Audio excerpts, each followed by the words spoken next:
22 से बाकी है, 22 से बाकी है।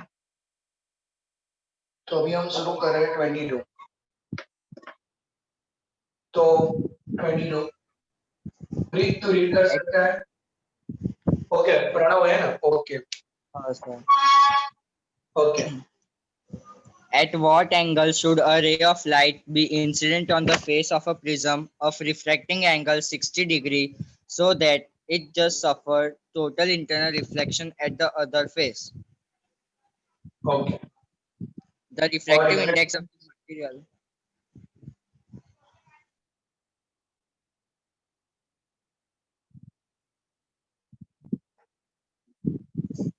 refractive index of of the material material of the prism is 1.524.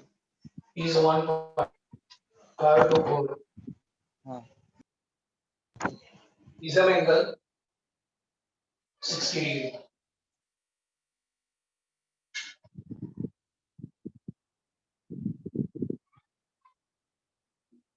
ये हमारा प्रिज्म है।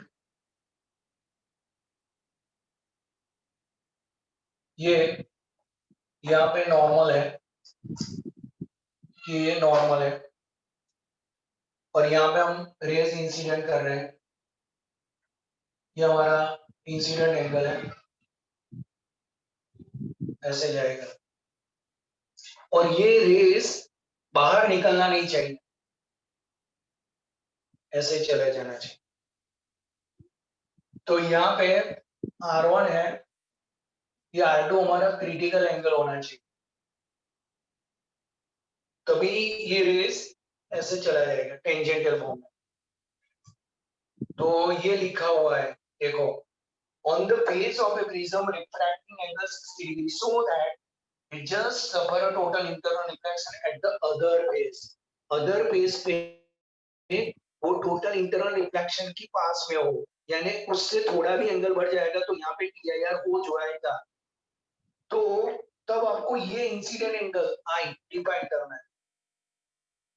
तो पहले मैं क्रिटिकल एंगल डिफाइन करूंगा, theta equal to 1 upon sine C. तो sine C is 1 by eta.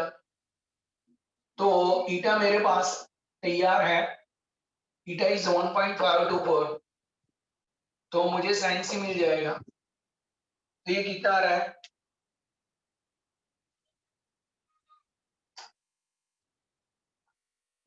तो 0.65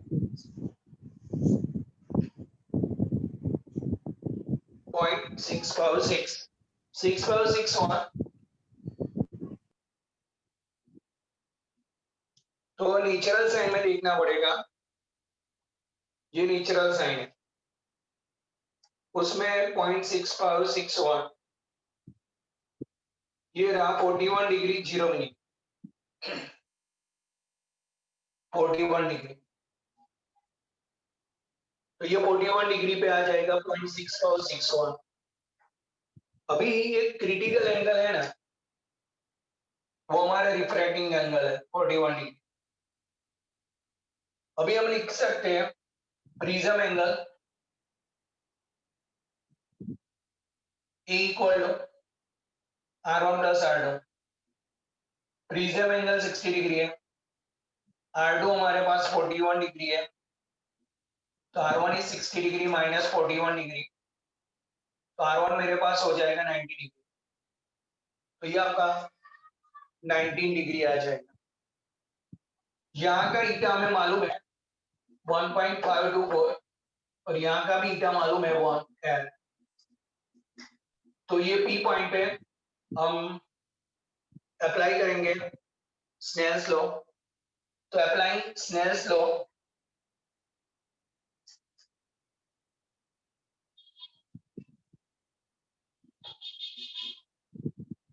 at P point eta 1 sin I is eta 2 sin R1। eta 1 is a 1, sin I मुझे मालूम नहीं है, eta 2 आपको मालूम है 1.524, sin R1 is 90 डिग्री। तो ये sin I is a 1.524 sine 90 degree हमें नेचुरल साइन से देखना पड़ेगा। तो नेचुरल साइन से साइन 90 डिग्री का वैल्यू आ रहा है 3256.3256, तो उसका मल्टीप्लिकेशन करना पड़ेगा। तो कितना आ रहा है? 0.4962. 4962. पक्का ना? तो अभी 4962 4963 है, डायरेक्ट 4962। ओके, 4955 है, 29 डिग्री 42 मिनट।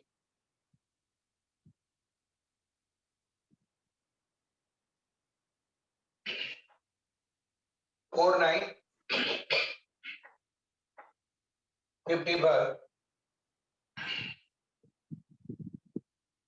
तो 4955 और उसमें आपको ईट ऐड करना है,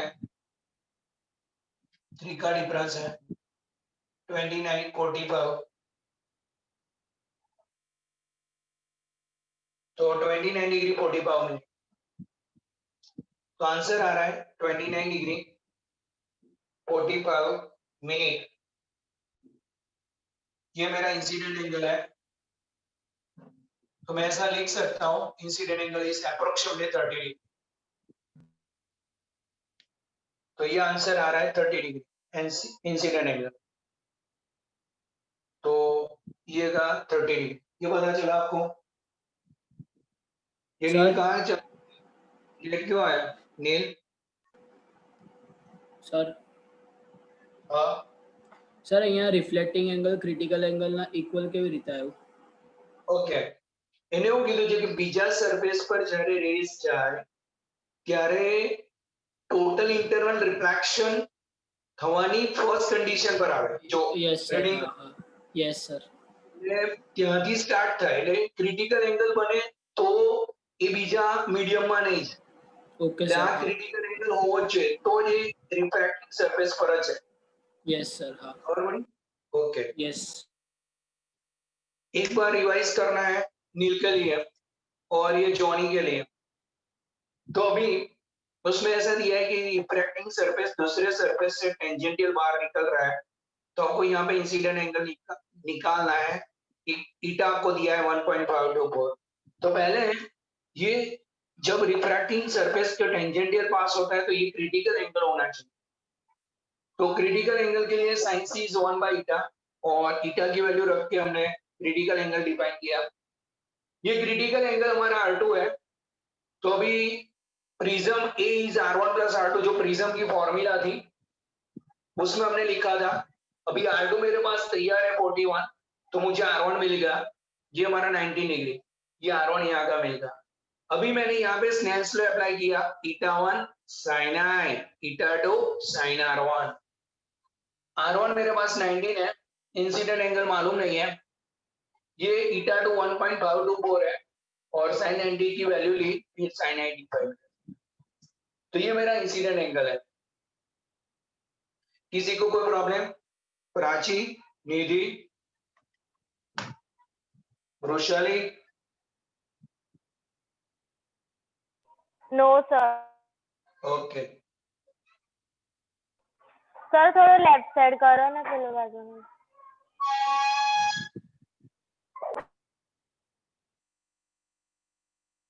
ओके।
तो अभी 9.23 याद रखना 9.25 तक हमारे सिलेबस में है सबको, सीबीएसई और जीएसई। तो ये खत्म करके हमें चैप्टर की ओर जाना। Okay, area of each 1 piece meter square कितना है 1 mm स्क्वायर। आगे बोलो। is being viewed at a distance of 9 centimeter through a magnifying glass. यानी वो 9 सेंटीमीटर अवे है। आगे A converging lens of focal length 9 centimeter held close to the eye. A. What is the magnification produced by the lens? How much is the area of each square in the virtual image? Okay, यानी focal length of convex lens, converging lens of focal length 9 centimeter held close to the eyes, यानी close to the eyes है, यानी converging lens की focal length करीब 10 centimetre रहेगी। तो converging lens की focal length near to the 9 centimetre converge होता है और आई स्पेस उसके पास में है, यानी मैंने नियर 10 सेंटीमीटर लिया है। अभी आपको ये देखना है ये कन्वर्जिंग लेंस और आपका ऑब्जेक्ट जो है वो 9 सेंटीमीटर अवे है। इंसिडेंट रे आगे जा रहा है, हम पीछे जा रहे हैं, यू -9 सेंटीमीटर। और जो फोकल लेंथ होती है ना वो कॉन्वेक्स लेंस की प्लस लेनी पड़ती है बिकॉज ऑफ कॉन्वेक्स लेंस। याद रखना converging lens is known as a convex lens. तो ये हमारा कन्वर्जिंग लेंस है, वही हमारा कॉन्वेक्स लेंस है। अभी लेंस फॉर्मूला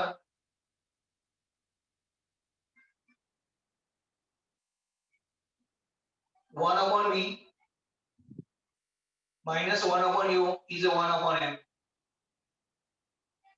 अभी ऑब्जेक्ट डिस्टेंस मेरे पास -9 है, फोकल लेंथ इज 10 सेंटीमीटर है, तो 1 upon v plus 1 upon 9 is 1 upon 10। तो 1 upon v is 1 upon 10 minus 1 upon 9।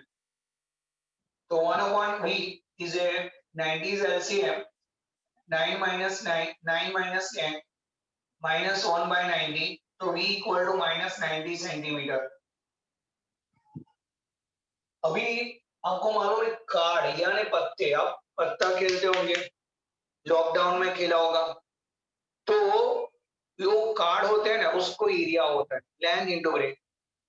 पहले मैं जो लिख रहा हूं उसको लीनियर मैग्निफिकेशन बोलते हैं, लीनियर मैग्निफिकेशन।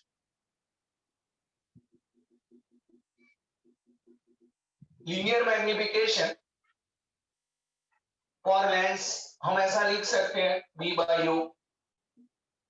तो ये v है 90, u है 10, तो मैग्निफिकेशन इज 9। और यदि हमने देखा ये ऑब्जेक्ट डिस्टेंस हमारा 9 है, सॉरी, तो ये मैग्निफिकेशन हुआ 10। It is known as a linear magnification. अब अच्छी तरह समझना, मैंने ये रखा आपका मैग्निफिकेशन 10 टाइम्स पेन का हो रहा है, तो इस तरह होगा। पर जो कार्ड पत्ते होते हैं उसमें लेंथ भी होती है, ब्रेथ भी होती है, तो एरियल मैग्निफिकेशन कितना होगा उससे double, m square, length into breadth दोनों में। माने ये लीनियर मैग्निफिकेशन है, मैं areal magnification, areal magnification is ml into ml, दो टाइम्स लेंथ एंड ब्रेथ दोनों में मैग्निफिकेशन होता है। आप पत्ते खेल रहे हो, कार्ड है आपके पास, तो ये कार्ड का लेंथ भी इंक्रीज होगा, ब्रेथ भी इंक्रीज होगा, यानी हम एरियल मैग्निफिकेशन की बात कर रहे हैं। एरियल इज ए एरिया, और एरिया में दो चीज होती है लेंथ इनटू ब्रेथ, तो दोनों का मैग्निफिकेशन 10 इनटू 10, यानी एरियल मैग्निफिकेशन आपका करीब होगा 100 सेंटीमीटर, 100 टाइम्स ग्रेटर। अब areal magnification is a area, image size upon object size।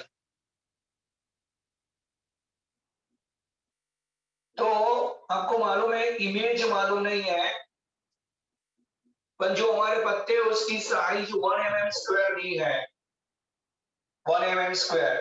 तो magnification is 100 times for aerial और इमेज साइज मालूम नहीं है कार्ड की, और ये हमारा 1 mm स्क्वायर है, तो आपका आ जाएगा 100 mm square is a magnification image size. तो ये इमेज साइज 100 mm स्क्वायर और 100 mm is a 1 centimetre square हो सकता है, it is known as image size. तो इमेज की साइज इतनी दिखाई,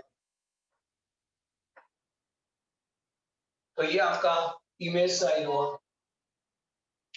तो ये पता चला आपको, ये पॉइंट में एरियल मैग्निफिकेशन। अंकित एरिया में दो चीज होती है, लेंथ इनटू ब्रेथ, तो दोनों में मैग्निफिकेशन होगा, यानी ये लीनियर मैग्निफिकेशन है, आइदर लेंथ में होगा का तो ब्रेथ में होगा। हमें तो दोनों साइड से है, क्योंकि हमारे जो पत्ते होते हैं, कार्ड्स होते हैं, उसमें लेंथ ब्रेथ दोनों होती है, उसके लिए दोनों का मैग्निफिकेशन का मल्टीप्लीकेशन किया तो हमें एरियल मैग्निफिकेशन मिल गया। फिर उसकी इमेज जो पत्ते की साइज है वो हमें 1 सेंटीमीटर स्क्वायर दिखाई देगी। तो ये एरियल मैग्निफिकेशन का प्रॉब्लम था। अभी आगे हमें मैग्निफिकेशन पावर जो हमारे बुक में है, पर वो हमारे सिलेबस में नहीं है, पर वो कैलकुलेट कर देते हैं। तो आपने ये लिख लिया है, कृष्णा पटेल। हाँ, तो मैं क्या बोल रहा हूं, जो कार्ड होता है वो तो ठीक है, पर अभी उसकी 1 साइज दी है, हमें कोई साइज मालूम नहीं है, पर उसका टोटल एरिया दिया है 1 mm स्क्वायर। अभी उसमें अलग करके दिया होता कि लेंथ इतनी है, ब्रेथ अलग है, तो हमें टेंशन रहता। हमें तो एरिया दिया है, तो उसका न्यू एरिया डिफाइन करना है, यानी लेंथ ब्रेथ दोनों का मिला के दिया है, इसलिए हमें डायरेक्ट एरिया ही मिल रहा है, मैग्निफिकेशन मिल।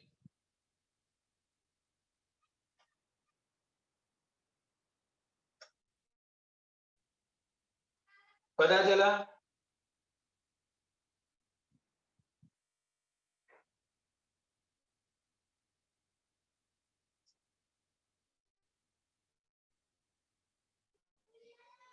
नील, पता चला? कोई प्रॉब्लम?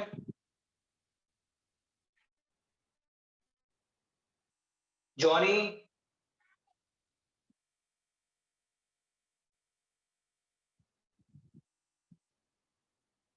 Yes sir. ओके, पता चल रहा है ना तुम्हें? और हर रोज आना है, तू क्यों बीच बीच में नहीं आता है?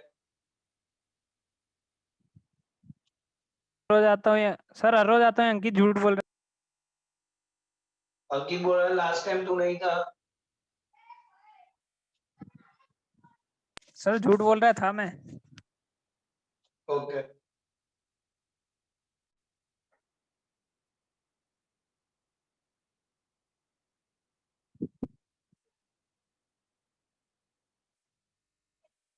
ओके।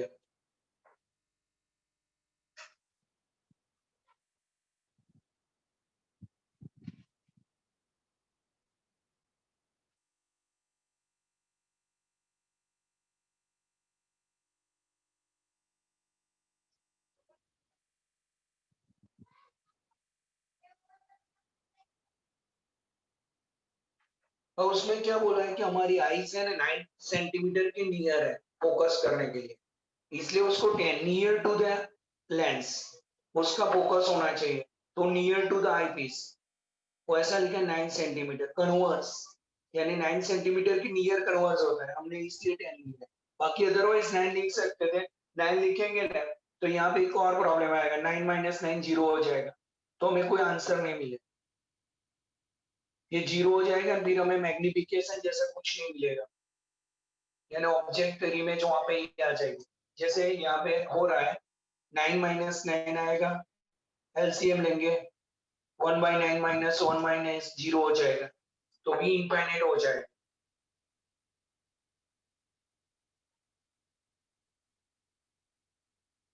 इसलिए उसमें शायद चेंज करना चाहिए, focal length is same, okay sir. Converging lens of 10 centimetre होना चाहिए।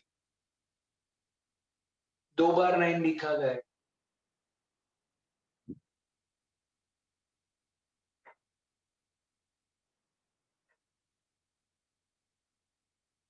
प्रीत पता चला? Yes sir. चलो अभी उसमें दूसरा एक प्रॉब्लम बाकी है, वो करना है। तो मैं वहां पे वही लिख रहा हूँ -90 सेंटीमीटर। मैग्निफिकेशन लिख रहा हूँ 100, जो हमने अभी डिफाइन किया, areal magnification.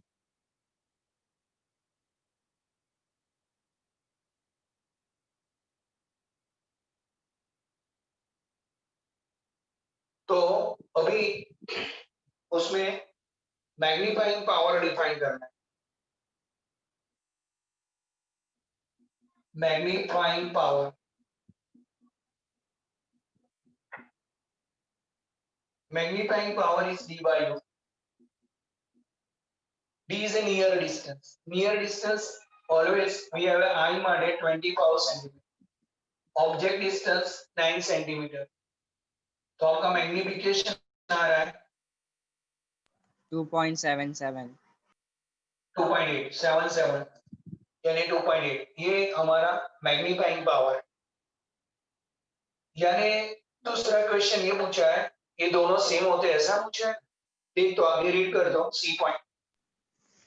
Is the magnification in A is equal to the magnifying power in B? Explain.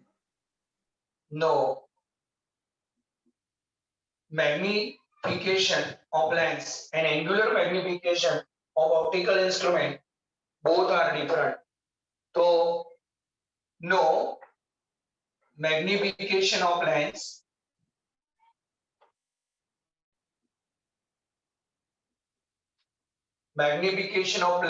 and angular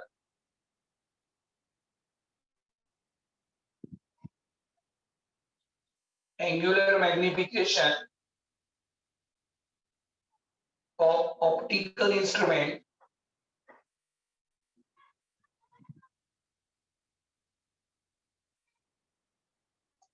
both are different.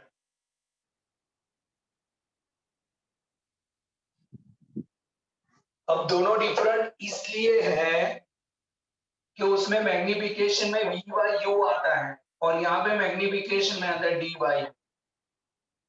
अब दोनों सेम कब हो सकते हैं? ये image distance when image distance obtained at near point।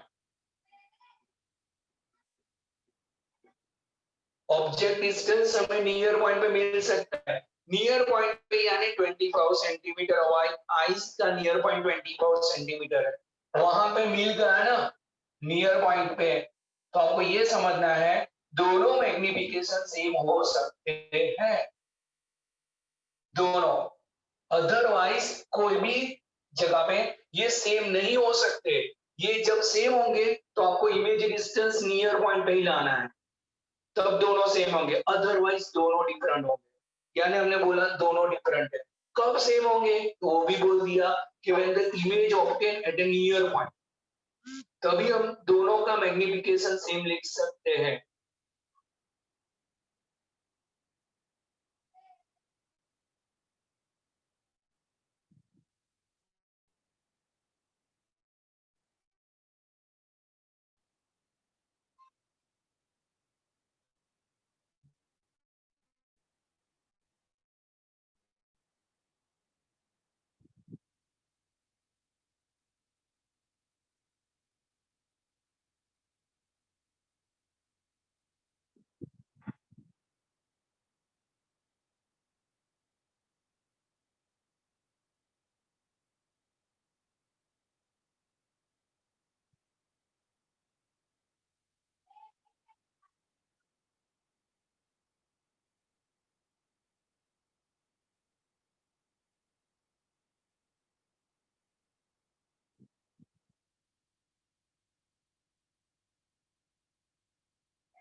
लिख लिया है सबने?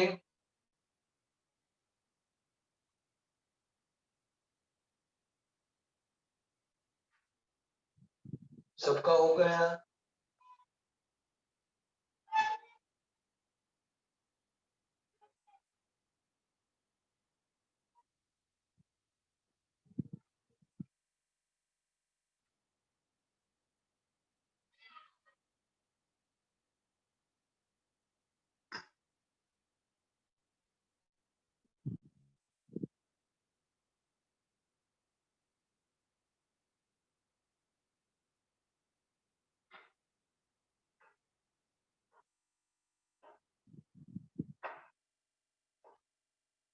चलो तो अभी आगे बढ़ते हैं।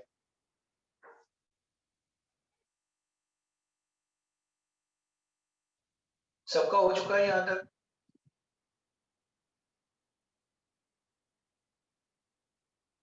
ओके, जयमीन हो गया? Yes sir.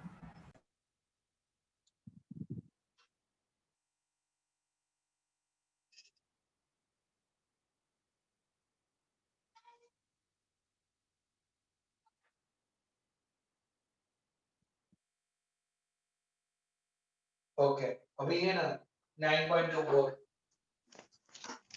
9.24. A. Hmm, At what distance should the lens be held from the figure in exercise 9.29 in order to view the squares distinctly with the maximum possible magnifying power? Magnifying power, magnifying power maximum.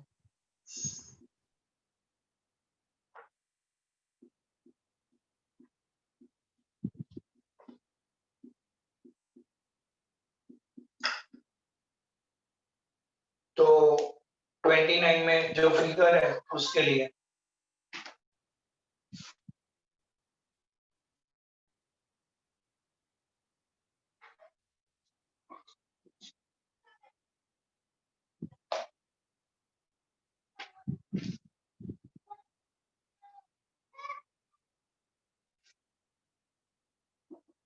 तो यहाँ पे आपको image distance 20 power लेना है। Focal length इस convex lens का है 10 centimetre. तो आपको ऑब्जेक्ट डिस्टेंस कितना रखना पड़ेगा वो डिफाइन करना है। तो when image obtained at near point, तो आपकी इमेज नियर पॉइंट पे होगी, then magnifying power, then magnifying power becomes maximum।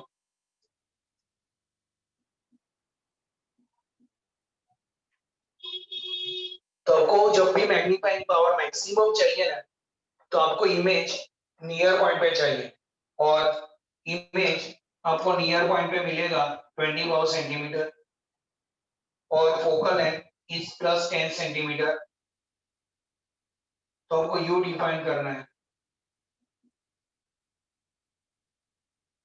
तो यहाँ पे फोकल लेंथ इज 10 सेंटीमीटर और इमेज हमें दिया है, तो लेंस को कहाँ पे रखेंगे? तो लेंस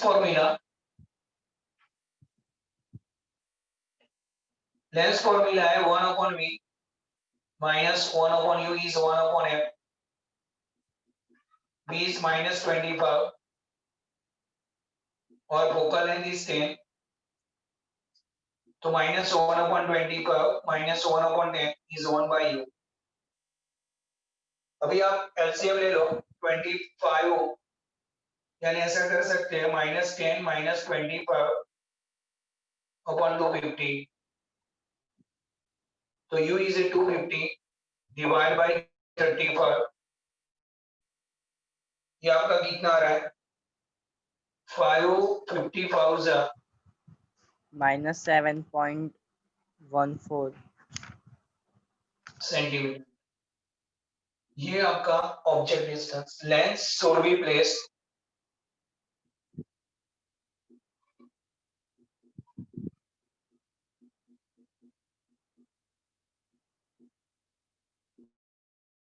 at 7.14 centimeter away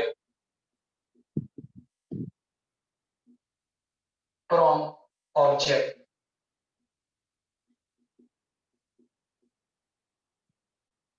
अभी आपको मैग्निफिकेशन चाहिए V by U. It is called as a linear magnification.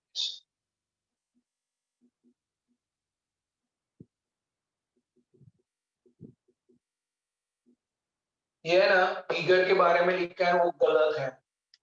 ये आपको केवल ये याद रखना है, मैक्सिमम मैग्निफिकेशन कब मिलेगा, जब आपको image distance, image near point पे मिलेगी तब मैक्सिमम मिलेगा। उसके लिए आपको इमेज डिस्टेंस मिलेगा, ऑब्जेक्ट डिस्टेंस डिफाइन करना, फिर मैग्निफिकेशन हम डिफाइन कर रहे हैं।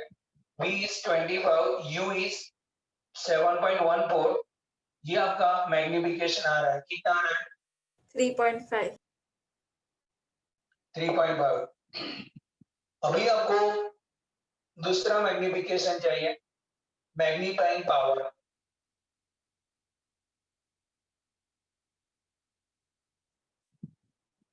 Magnifying power is D by U. D is a near point, object distance 7.14, magnifying power is 3.5। देखो दोनों वैल्यू सेम है। ये कब पॉसिबल है, जब नियर पॉइंट और इमेज डिस्टेंस सेम, तब दोनों मैग्निफिकेशन सेम हो जाएंगे, तब मैग्नीफाइंग पावर आपको मैक्सिमम भी मिलेगा और दोनों मैग्निफिकेशन सेम हो जाएंगे। तो magnifying power is equal to the magnification because image is a normal vision. So magnifying power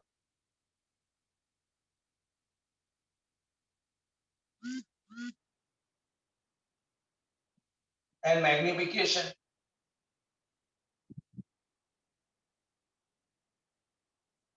are same because object vision is at near point.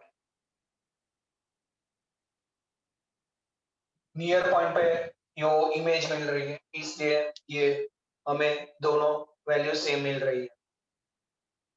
अभी हमारा 9.25 बाकी है, ये खत्म करके हम चैप्टर 10 की शुरुआत करेंगे आज। सबसे बड़ा चैप्टर ये था, 10 थोड़ा उससे कम है,